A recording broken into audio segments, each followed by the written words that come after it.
अस्सलाम वालेकुम। आप देख रहे हैं प्रोग्राम मुनीर मेमन के साथ। आज के प्रोग्राम में बात करेंगे 27वीं आईनी तरमीम के हवाले से। 27वीं आईनी तरमीम पास कर दी गई, लेकिन अब इसके असरात पाकिस्तान पे, पाकिस्तान की सियासी जमातों पे और खास तौर पे पाकिस्तान तहरीक इंसाफ और इमरान खान साहब के ऊपर क्या होने जा रहे हैं। पाकिस्तान में एक बदअमनी की लहर जारी है।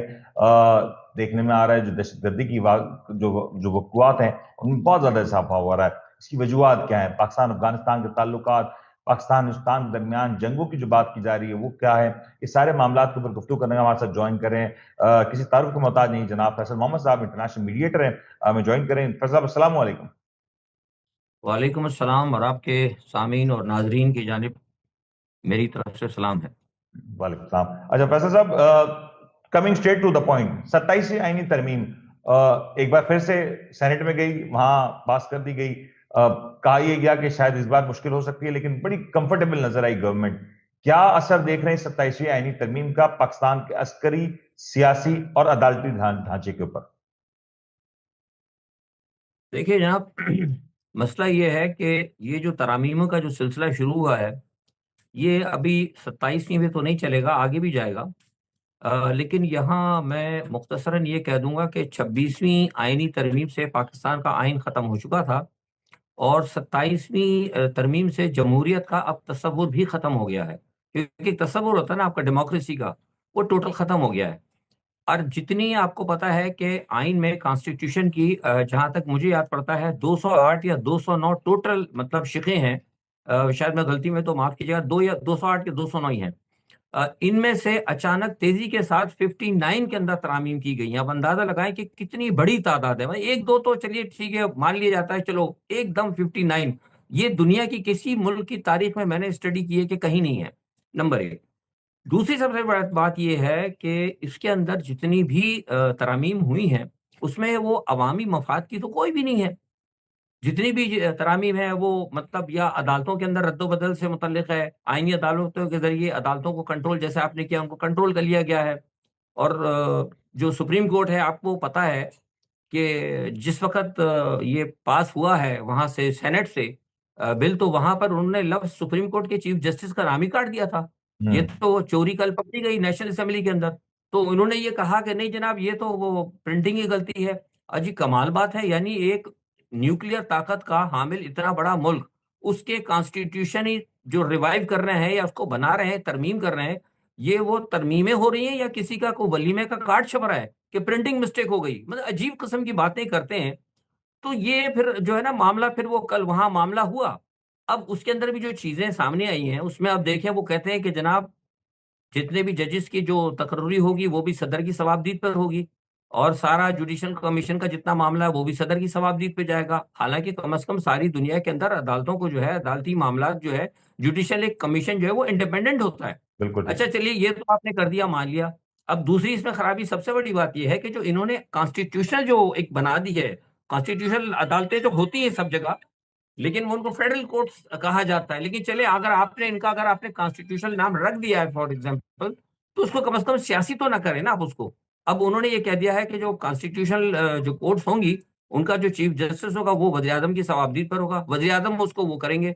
तो वज़ीर-ए-आज़म तो टोटल आपको पता है कि पॉलिटिकल ओहदा होता है। तो इसका हम्म। मतलब है कि आपकी जो अदलिया है वो फिर पॉलिटिसाइज़ हो जाएगी। तो ये सारे जो है ना मामला, तो इससे आप अंदाज़ा लगा सकते हैं, तो इसमें अवामी मफ़ाद तो कुछ नहीं है। अच्छा, हम्म। अब दूसरी एक बात, कल वो आपने बिलावल भुट्टो साहब की बात सुन ली थी। वो ये कह रहे थे कि जनाब ये बस जो है ये आखिरी हो गई है। अब किसी का बाप भी 8वीं तरमीम 18वीं तरमीम के अंदर वो नहीं कर सकता और फलाना, और बड़ी जो ज़ोरदार तकरीर की आपने सुना होगा। लेकिन जी उनको जी शायद पता नहीं कि 26वीं आईनी तरमीम में तो बाप तो पहले ही बदल दिया गया था। जी। 26 आईनी तरमीम के तहत तो बहुत सारे मामला तो वैसे ही उनके ले लिए गए थे। तो मैं ये समझता हूँ कि अब ये जो 27वीं तरमीम की जो आपने बात की है, ये इसके बहुत ज़्यादा असरात होंगे। जमहूरियत का तो तस्वुर भी खत्म हो गया। दूसरा सबसे बड़ी बात है कि ये तो अंदरूनी मामलात हैं जो मैंने कही। दूसरी सबसे बड़ी बात ये है कि इसके अंदर जो है बैरूनी मामलात भी हैं। इसके हम्म। सारे मामलात जो है ना जुड़े हुए अमेरिका के साथ हैं। मैं आपसे खुल के बात कर रहा हूँ। क्योंकि देखिए, ये जो मामला है ना इस वक़्त, ये जो सिलसिले चल रहे हैं, अमेरिका को कोई ना कोई ऐसा एक चाहता था, अमेरिका के पाकिस्तान की ताकतवर एस्टेब्लिशमेंट, एवरीबॉडी नो कि हमारे सारे मामला जो एस्टेब्लिशमेंट चलाती है। तो अमेरिका चाहता था कि एस्टेब्लिशमेंट के अंदर कुछ ऐसी पावरफुल कोई हमें 2-4 शख्सियत मिल जाएँ जो कि जिनके साथ अमेरिका जो है आगे अपने मामलात को डील कर सके, स्पेशली खास तौर पे जो अफगानिस्तान के फुटप्रिंट के हवाले से। और एवरीबडी नो, और आपको भी पता है कि सदर ट्रंप ने भी आते ही कहा था कि मैं बगराम एयरपोर्ट पर जाना चाहता हूं। तो उस हवाले से अब उनके पास एक ही चीज थी, वो चीज ये रहती कि एस्टेब्लिशमेंट से बात की जाए, क्योंकि एस्टेब्लिशमेंट एक वाहिद ऐसा अंसर है पाकिस्तान का जो कि बॉर्डर पे लड़ भी सकता है और वो अवाम की आवाज को भी दबा सकता है। तो लिहाजा इसलिए 27वीं तरमीम के अंदर जो एस्टेब्लिशमेंट की जो क्यादत है उसको बहुत ज्यादा मौसर और ताकतवर बनाया गया है। अब हर चीज से देखिए उनको इस्तिस्ना मिल गया है। उसूली तौर पर तो ये गैर इस्लामी भी है और गैर शरई भी है, और मतलब क्या कहते हैं कि इखलाकी तौर पे भी बुरा है। अब हम्म। ताहयात असना से आप ये देखें कि 4 नवंबर में जो कुछ इस्लामाबाद में हुआ, उससे ऊपर इनको जो भी कत्लेआम कहते हैं, मैसेकर कह रहे हैं, is it up to you? वो उसपे आम माफ़ी हो गई। ताहयात असना से टीएलपी के साथ जो मामलात हुए, उसमें जो बेचारे लोग मारे गए, उसमें भी इस्तिस्ना। ताहयात इस्तिस्ना से जो अब केपी में होने जाने वाला है, ये मैं आपको बता रहा हूँ आपके चैनल से, कि जो कुछ अब होने वाला है, ऑपरेशन जो भी होगा, उसके जो नताइज होंगे, उससे भी इस्तिस्ना। और उसके बाद ये है कि फैज़ हमीद और इमरान खान के हवाले से जो गैर मुनसिफाना फैसले होने वाले हैं, उसके हवाले से भी इस्तिस्ना। तो ये अब अंदाजा लगा सकते हैं कि 27वीं तरमीम तो पाकिस्तान के सारे मामलात को तो खत्म कर दिया। अच्छा फैसल साहब, आपने एक बात की, मैं आपको इसी बात की ब्रेकिंग न्यूज देता हूं। आप जो बात करें, क्योंकि अब एक बड़ी इंपॉर्टेंट डेवलपमेंट हुई है। इतलात के मुताबिक इस वक्त जब मैं आपसे बात कर रहा हूं, जस्टिस मंसूर अली शाह और जस्टिस अतहर मिन्नल्ला, दोनों सीनियर मोस्ट जजेस ने इस्तीफा दे दिया है। और आपको याद हो तो इससे पहले वो अपने इख्तिलाफी नोट्स दे चुके हैं। सर, पाकिस्तान का अदालती ढांचा कहां खड़ा है इस सारी सूरत हाल में? देखिए ना, बिल्कुल अभी जो मैंने आपसे कहा कि आईनी अदालतें जो है, जिस तरीके से आईनी अदालतों को कंट्रोल किया या आईनी अदालतों के जरिए कंट्रोल किया जा रहा है, तो इससे तो अदलिया टोटल खत्म हो चुकी। तो मैं समझता हूँ कि अगर इस्तीफा दिया है तो इसका मतलब है कि वो बददिल हो गए हैं। जैसे अब मैंने आपसे कहा कि अब तो कुछ है भी नहीं ना। अब देखिए, पहले तो ये था कि भाई सुप्रीम कोर्ट की पावर्स होती थी, तो सुप्रीम कोर्ट कहती थी कि भाई ठीक है, ये जो आप तरमीम लेके आ रहे हैं, ये गलत है, ये गैर आईनी है, गैर शरई है। लेकिन अब तो उन्होंने सब सिस्टम ही खत्म कर दिया। मतलब होल सोल जो है वो एक शख्स को आपने बना दिया है ना, कोई भी एक शख्स है वो अदलिया भी उसी के कहने पर चलेगी। सारे मामला सियासी भी उसके ऊपर चलेंगे, फौज से मुतल्लिक सारे मामला चलेंगे, फौज के जितने ओहदे हैं। अब ये एक बात मैं आपको बता दूं कि इसका सिर्फ ये अदलिया के ऊपर नहीं, बल्कि बहुत सारे दूसरे इदारे भी हैं, उन वहां भी इस चीज को सख्त नापसंद किया जा रहा है। अब छोटी सी एक मिसाल की आप बात बता देता हूँ मैं कि अब स्टेब्लिशमेंट की जो क़यादत है या मेन शख्सियत है हमारी, जो भी हमारे लिए बड़े बाइस एहतराम है, जो भी शख्सियत है हमारी, उनको जो है अब क्या कहते हैं, वो जो आपका जो न्यूक्लियर का है सारा मामला, वो भी उनके अंडर कंट्रोल चला गया है। आपको याद होगा कि हमारा जो न्यूक्लियर जो असासों का इशू है वो बहुत बहुत ज्यादा मतलब सेंसिटिव है। वो अपना मुशर्रफ के दौर में आपको पता है कि अच्छा खासा हंगामा बन गया था कि जनाब ये करो वो करो, और डॉक्टर कदीर को पकड़ो तो कोरिया और ईरान और आपको पता है सारी एवरीबडी, जी जी बड़ी बड़ी पुरानी तारीख है। जी। बड़ी मुश्किल से वो कमांड एंड कंट्रोल सिस्टम बनाकर परवेज मुशर्रफ ने इसका माकू ठपा था। तो अब हम्म। ये सिलसिला भी जनाब इन्होंने दोबारा उठा दिया। तो ये सारे मामला जो है ना, सिर्फ अदलिया नहीं बल्कि दूसरे तमाम इदारों के अंदर भी मुझे लगता है कि कहीं ना कहीं से कुछ दो चार इस्तीफे मजीद आ सकते हैं। फैसल, अब ये बता दें, अब ये जो आप जो गुफ्तगू कर रहे हैं, जो हमें मुख्तलिफ तजिया निगार गुफ्तगू करते सुनाई दे रहे हैं, एक गुफ्तगू इस तरफ की और दूसरी तरफ मैं देखता हूँ शहबाज शरीफ साहब, बिलावल साहब, इनकी गुफ्तगू बड़ी मुख्तलिफ नजर आती है। वो किसको जमहूरियत की जीत करार दे रहे हैं? क्या वजूहात हैं जो इस चीज को जमहूरियत की जीत करार दिया जा रहा है? और इसके ऊपर भी लबकुशाई कीजिएगा कि जो सदर पाकिस्तान को एक लाइफ टाइम इम्यूनिटी, पहले तो था ना कि ड्यूरिंग द टेन्योर इम्यूनिटी दी जाएगी, अब लाइफ टाइम इम्यूनिटी, क्या सियासी शख्सियात के ऊपर ये चीज जचती है, सूट करती? देखिए, सबसे बड़ी बात तो जहां तक आपने कहा ना कि दो सवाल थे आपके, पहले आपने क्या पूछा था इसमें? सर, ये जो शहबाज शरीफ साहब और बिलावल साहब की जो ओके, तकारीर ओके, हैं, हाँ, बड़ा बस समझ, अलग, हाँ, समझ ऐसा गया। लग रहा है देखिए, सब कुछ अब अच्छा है। शहबाज शरीफ, जी हाँ, शहबाज शरीफ या वो मुस्लिम लीग नवाज या आपकी जो अ, बिलावल भुट्टो या पीपल्स पार्टी, जो इस तमाम गैर जमहूरी एक्सरसाइज की जो ये बने हैं ना, मुहर्रिक या उनके सहूलतकार, जो भी आप कह लें, भाई उसकी एक वजह है, और वजह लोग नहीं समझ पा रहे। लोग अमूमन ये कह देते हैं तजिया निगार की, यार वो उनकी फाइलें हैं, वो फाइलें दिखा दी हैं।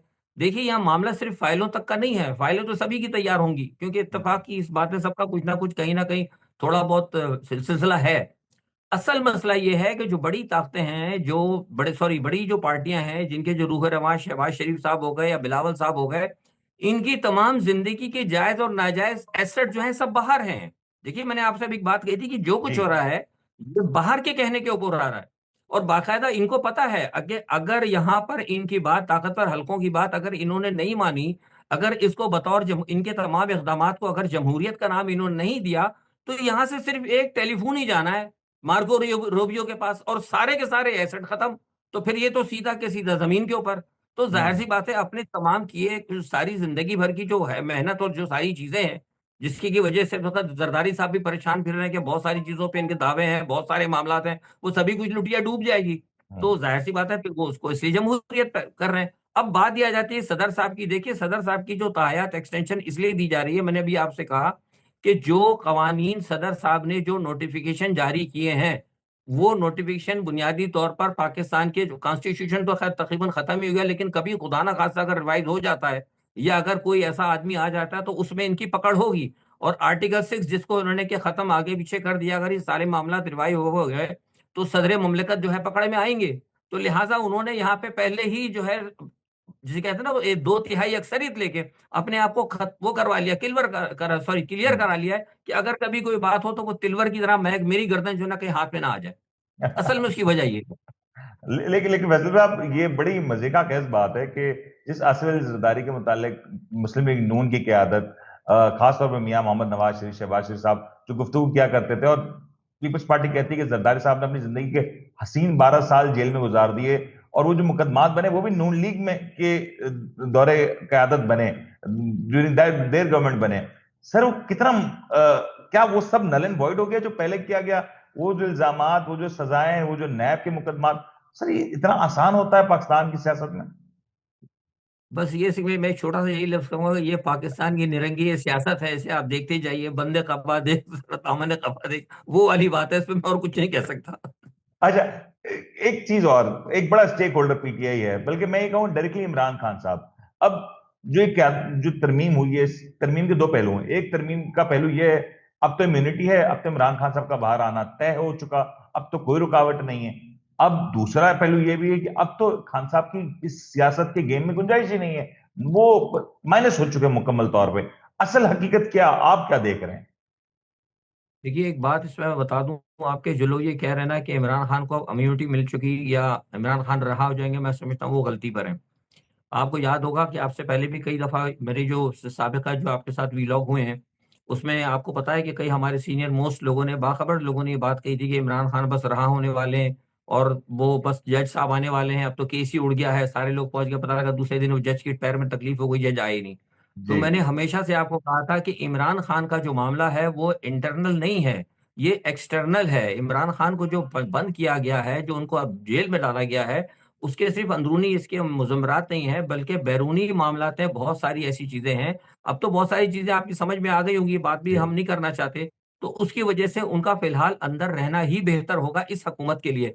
अब ये कहना कि जनाब अब सब कुछ खत्म हो गया तो उनको छोड़ दें, भई वो छोड़ तो दें, लेकिन सवाल ये पैदा होता है कि वो छोड़ने के बाद वो वो कहाँ जाएँगे? या तो फिर ये होगा, मैं तो बल्कि कहता हूँ कि इमरान खान को चाहिए कि इस वक़्त वो डील कर लें, डील करके बाहर चले जाएँ, क्योंकि जो हम्म। इन्होंने अब इस वक़्त बना दिया है सारा सिलसिला, इस पे तो कुछ भी नहीं हो सकता। हाँ, लेकिन वो खुद इसलिए नहीं छोड़ेंगे कि इनको खतरा है कि ऐसा ना हो कि इमरान खान अगर बाहर आ जाए, बाहर आने के बाद ऐसा ना हो कि इसकी जो हमदर्दियाँ हैं, वो मतलब फिर लोगों के अंदर सिमट के आ जाएँ, क्योंकि अभी तो लोग ज़रा खौफ़ज़दा है ना, क्योंकि हम्म। फिर जब इमरान खान बाहर आ जाएँगे तो कहा ये जाएगा कि जनाब पूरी एस्टेब्लिशमेंट भी खौफ़ज़दा थी, हुकूमत भी खौफ़ज़दा थी, सब लोग खौफ़ज़दा थे, खौफ़ज़दा होकर इन्होंने अपने गिर्द हिसार बना के इमरान खान को छोड़ दिया, तो लिहाज़ा अब गिरती दीवारों को धक्का एक और दो।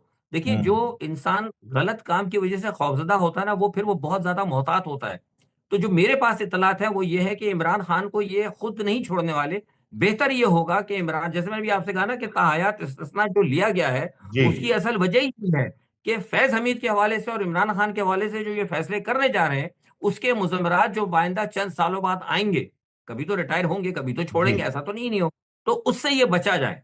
हाँ, इसके अंदर एक चीज़ हो सकती है, मैं तो बल्कि ये कह रहा हूँ, जो मेरे है कि भई इमरान खान को चाहिए कि खुद अपने तौर पर ये बात करें कि जनाब ठीक है, अब देखिए 4 साल तकरीबन 4 साल तो इमरान खान को हो गए हैं, सेहत जी। उनकी इतनी गिर चुकी है और ये जब आपने जो इतना तामझाम खड़ा कर दिया है, इससे बेहतर है कि इमरान खान आप जाएँ, जाके बाहर जाकर बैठ जाएँ, अपनी बीवी-बच्चों के पास जाएँ, अपनी सेहत का थोड़ा-सा ख़्याल करें उसके बाद देखी जाएगी। अगर लाइफ है तो फिर सियासत है, लाइफ नहीं है तो फिर सियासत भी कुछ नहीं है। अगर आप मुल्क में रिफॉर्म लाना चाहते हैं, इस्लाम की खिदमत करना चाहते हैं, तो मुझे बताइए ना, जिंदा रह के आप इस्लाम ला सकते हो ना, मुर्दा होकर तो इस्लाम नहीं ला सकते। सही। तो ट्राई टू अंडरस्टैंड कि भाई अपने आप को बचा सकते हैं तो बचाएं, लेकिन अगर कोई ये समझता है कि इन शिकों की बात अगर इमरान खान छूट जाएंगे, तो फिर मैं बता रहा हूँ कि बेवकूफी के ऊपर है। यानी कि इमरान खान साहब के लिए इस सब के बाद मुश्किलात बढ़ चुकी हैं। मुश्किलात बढ़ चुकी हैं। अच्छा फैज साहब, इमरान खान प्लस फैज हमीद। इमरान खान प्लस फैज हमीद, ये इंटरेस्टिंग है। अच्छा वैसे ये तो पाकिस्तान का सियासी सूरत हाल रही। हनीफा बाजी साहब का एक स्टेटमेंट है, उन्होंने कहा, मैं दोहराना नहीं चाहता, लेकिन जो उनका स्टेटमेंट था, उन्होंने जिस अंदाज से इमरान खान साहब के मुतालिक बात की, उसके हवाले से बहुत सी बात की जा रही है कि वो शायद इस तरह का मिजाज सियासत में नहीं होना चाहिए। जब हम एक जानब नवाज शरीफ को किसी की बेटी के सर के ऊपर हाथ रखते हुए देखते हैं, तो कहते हैं सियासी कदर इक़्तिदार है। अब इस तरह का लबो लहजा पाकिस्तान की सियासत में अल्लाह ना करे कुछ इस तरह का कुछ हो जाता है, तो फिर कहाँ खड़े हैं हम?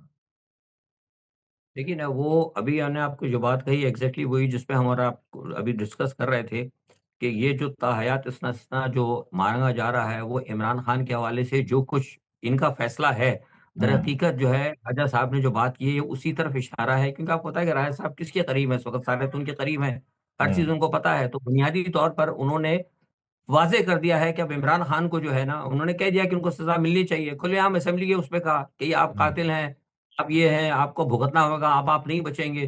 तो डेट मीन ये है कि बहुत सारी चीजें जो इस वक्त ताकतवर लोग जो सोचे बैठे हुए हैं, उसका उन्होंने इजहार कर दिया है। लेकिन मैं समझता हूँ कि चीज दुरुस्त नहीं है।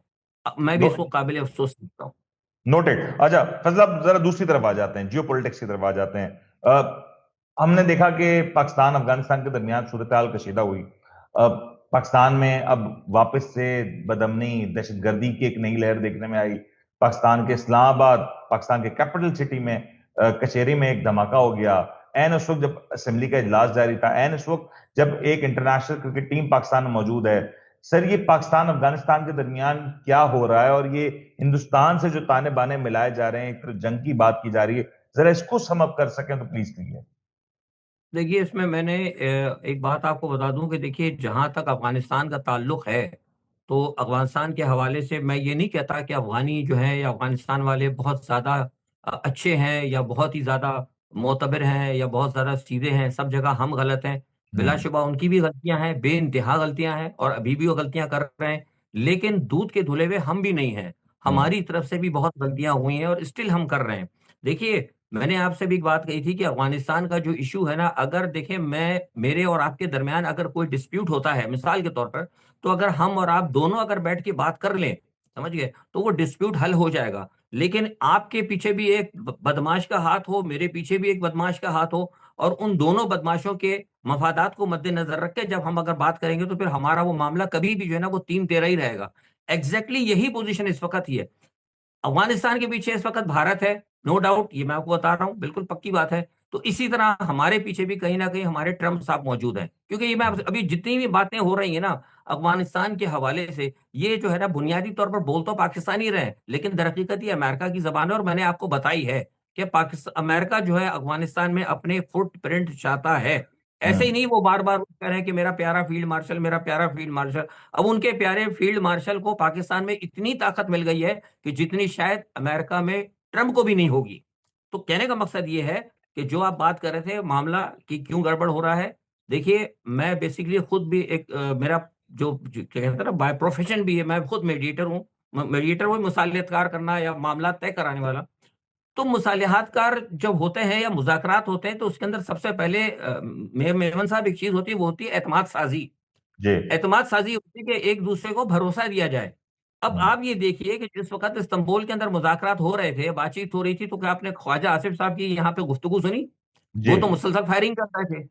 तो ये बात जो मैं आपसे करूँ, मेरा तज़िया नहीं है, मैं इंटरनेशनल तौर पे, क्योंकि ये सिर्फ़ पाकिस्तान का जो कुछ मामला चल रहा था, इसके अंदर सिर्फ़ को पाकिस्तान या कतर या तुर्की या ये लोग नहीं इन्वॉल्व थे। सारी दुनिया के ऑब्जर्वर, सारी दुनिया के लोग इसको देख रहे थे हम्म। कि क्या हो रहा है, और एवरीबॉडी नो कि बिहाइंड द कर्टन क्या है, और हमें पता था। मैंने खुद इंटरनेशनल प्रेस में 1-2 जगह कहा है। मुझसे किसी ने पूछा था जब ये सारा सिलसिला हुआ, उन्होंने कहा कि सर वो आपके क्या मतलब है? आप मतलब कहते हैं कि कुछ, मैंने कहा इसका कोई नतीजा नहीं निकलेगा। तो उसकी वजह यह है कि ये मामला जो है इसके अंदर बदएतमादी और की फजा थी, और हम याद है कि हमने भी कई हमारे इस मामलात के अंदर गलती रही है। हम कभी जो है हमारी जो ताकतवर हल्के हैं, जो हमारे पॉलिसी साज हैं, कभी हम वो जाके खड़े हो जाते हैं काबुल के साथ, कभी हम जाके खड़े हो जाते हैं जलालाबाद के साथ, कभी हम शुमाली इत्तेहाद के साथ खड़े हो जाते हैं, कभी वहां से जो लोग हथियार डाल देते हैं, हम वो कहते हैं जी हमने हथियार डाल दिए आपके साथ आ गए, तो हम उनको अमन पसंद कह के फिर उनके दोबारा हथियार डला के उनको कहते हैं आप अमन की तरफ शामिल हो जाए और जाएं अफगानियों से लड़ने के लिए, तो बंदूक तो फिर भी उनके हाथ में रही। तो ये सारी सूरत हाल जो है ना, ये हमारे यहाँ से भी मामला कुछ ठीक नहीं है। देखिए आपको ठीक। मैं बात बता दूं कि नेक मोहम्मद के साथ आपको याद है एक मुआहिदा हुआ था, याद है आपको नेक मोहम्मद के साथ? जी जी जी। यहाँ से गए थे कि मेरे ख्याल से मुझे याद पड़ता है कोर कमांडर भी गए थे और भी बहुत सारे फौजी गए थे, वहां जाके जनाब हार पहनाया गया, फूल पहनाया गया, सारे मामला दुरुस्त हो गए थे। फिर उसके बाद वही हुआ कि एक ड्रोन पाकिस्तान की तरफ से उड़कर गया और जाके और नेक मोहम्मद का उसने काम कर दिया। तो ऐसी चीजें बार बार होती रही हैं, इसलिए होती रही हैं कि हम किसी के कहने पे चल रहे हैं। तो उस वजह से जो है अब बदएतमादी बहुत ज्यादा हो चुकी है। और अब हकीकत की बात ये जो आपने भारत की बात की, तो वो एग्जैक्टली इस वक्त सूरत हाल है कि भारत समझ रहा है कि इसको एक बहुत बड़ी सपोर्ट मिल गई है, और भारत की कोशिश है कि जनाब मशरिक से इन दोनों सरहदों से वो चाहता है कि मामला को पाकिस्तान की ओर तरफ आगे बढ़ाया जाए। तो इसमें कोई शक नहीं कि इस वक्त अफगानिस्तान के साथ जो है ना हमारे ताल्लुकात बहुत ज्यादा खराब है, और मैं ये समझता हूं कि पाकिस्तान को इस वक्त कोशिश ये करनी चाहिए कि इस मामले में किसी एक फ्रंट को ठंडा करें। आप समझे, अगर ये ठंडा नहीं करेंगे तो ठीक है, अमेरिका तो तमाशा देख लेगा, और अमेरिका ने तो सारी आग लगा दी, लेकिन मैं बता दूं कि ट्रंप का भी खुद अपना बहुत काम खराब होने वाला है। जी। ये जो आपको होता है जेफरी एप्सन की जो ईमेल आ गई है, वो जेफरी एप्सन की ईमेल ट्रंप को ले बैठेगी, उसका तो हम्म। सिंहासन डोल जाएगा, लेकिन वो पाकिस्तान के लिए हमारी मुसीबत खड़ा करके चला जाएगा। तो फैसल साहब, ये जो आप सिचुएशन बता रहे हैं, एक चीज अगर इस पे ऐड कर दूं कि भारत में अभी बड़े पैमाने पे जंगी मशकें हुई हैं और बड़ी रिगरस एक्सरसाइज हुई है। आने वाले दिनों में पाक भारत जंग का आप कोई खतरा देख रहे हैं? ऐसा कुछ होने जा रहा है जो मई के बिल्कुल महीने में हुआ था? बिल्कुल जनाब, जंग होगी, मैं आपको बता रहा हूँ, खुदा करे ना हो, जो मेरे पास इत्तलात है जंग होगी और बड़ी हौलनाक होगी। देखिए मैंने आपसे कहा ना कि हमारे यहाँ मई से लोग बड़ी समझ नहीं जंग रहे। होगी? बहुत बड़ी जंग होगी और बड़ी हौलनाक होगी, और ये ये बहरी भी होगी, बर्री भी होगी और फजाई भी होगी। ये मैं आपको बता रहा हूँ, ये इंटरनेशनली तौर पर जो लोग बैठे हैं, जो बात जहाँ कहीं ना कहीं चीजें शेयर होती हैं सफारती सतह पर, जो डिस्कशंस चलती हैं, तो कहीं ना कहीं आपको पता है कि जब कुछ ना कुछ होता है तो जी कुछ आता है ना, ऐसा तो नहीं हर वक्त जी। पहुंच जाती बात सामने। देखिए ये इन्होंने समझने की कोशिश नहीं की, मैंने इनको पहले भी कहा था, हम पाकिस्तान के अंदर हमारे लोग बड़े खुश हो रहे थे कि वो थी कि ट्रंप ने हमारी फिर तारीफ। देखिए समझने की कोशिश करें कि ट्रंप हर जाके हर हर यानी सतह को बजा कर कह रहा था कि पाकिस्तान ने 7 गिराए, पाकिस्तान ने 7 गिराए, पाकिस्तान ने 8 गिराए। भाई आपने गिराए जहाज, पाकिस्तान ने गिरा दिए ना, अच्छी बात है। तो पाकिस्तान बार बार खुश हो रहा है, मैंने इनको कहा था कि आप इसको खुश ना हो, ये बसल में दरहकीकत इंडिया को प्रोवोक कर रहा है। हर हम्म। देखिए ना, मतलब आपने पाकिस्तान की तारीफ करनी है ना, आप कर दें, जब आपके साथ आसिम मुनीर साहब खड़े हैं, जब आपके साथ शहबाज शरीफ खड़े हैं, कर दे भाई, वाह वाह, थपक दे जी, वाह भाई, क्या बात है जनाब, आपने बड़ा काम दिखाया, ठीक है। लेकिन आप अगर जा रहे हैं क्या कहते हैं किसी और इंडोनेशिया में, तो वहां भी बात हो रही है, आप जा रहे हैं मलेशिया के अंदर तो वहां भी बात हो रही है, आप बैठे हैं व्हाइट हाउस के अंदर तो वहां भी बात हो बिल्कुल। रही है। और बार बार जो है आप ये कर रहे हैं, बेसिकली वो इंडिया को प्रोवोक कर रहे थे कि देखो 7 गिरा दिए पाकिस्तान ने, 7 गिरा दिए। तो अब बुनियादी तौर पर वो उनको ये कहा गया कि 7 पाकिस्तान ने गिराए, आगे तुमने एक लगा के तुमने काम करना है। ये मैं आपको मजाक नहीं कर रहा, ये इनका प्लान है। और इसीलिए जो है कि सारे सारे मामला जो है, ये जो दहशतगर्दी हुई है, अब मैं आपकी इस बात को समाप्त, देखिए आपको सबूत भी दे रहा हूं, ये जो दहशतगर्दी हुई है, भारत के साथ साथ फौरी तौर पर मार्को रूबियो ने भी कह दिया कि टेरर एक्ट है, ठीक है जी, उसने कंफर्म कर दिया कि टेरर एक्ट है। अब ठीक है, हमें नहीं पता, हम तो क्या, हमें, मैं मानता हूं इस बात को कि भारत जो है ना, भारत और इसराइल ये दोनों जो है ना, ये फॉल्स फ्लैग के बड़े माहिर है, लेकिन इस जी। मरतबा फॉल्स फ्लैग था या नहीं था, आई डोंट नो, मुझे नहीं मालूम, लेकिन ये काम ये करते हैं। लेकिन बात जो मैं मार्को रूबियो की कर रहा था, मार्को रूबियो ने कहा कि इट वॉज टेरर अटैक।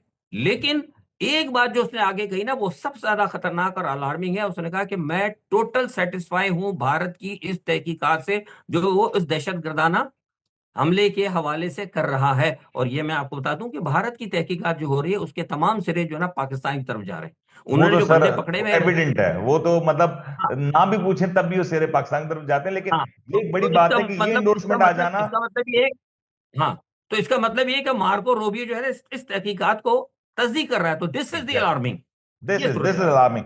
वैसे अब जस्ट टू है। कंक्लूड, अगले 6 महीने में अब 27वीं तरमीम हो गई, 28वीं की बात हो रही है। एक जानिब आपने कहा अफगानिस्तान के साथ हालात कशीदा, दूसरी जानिब पाकिस्तान की मकबूल तरीन सियासी जमात के मकबूल तरीन लीडर जेल में कैद, तीसरी जानिब हिंदुस्तान के साथ जंग, अगले 6 माह पाकिस्तान के लिए कैसे देख रहे हैं आप?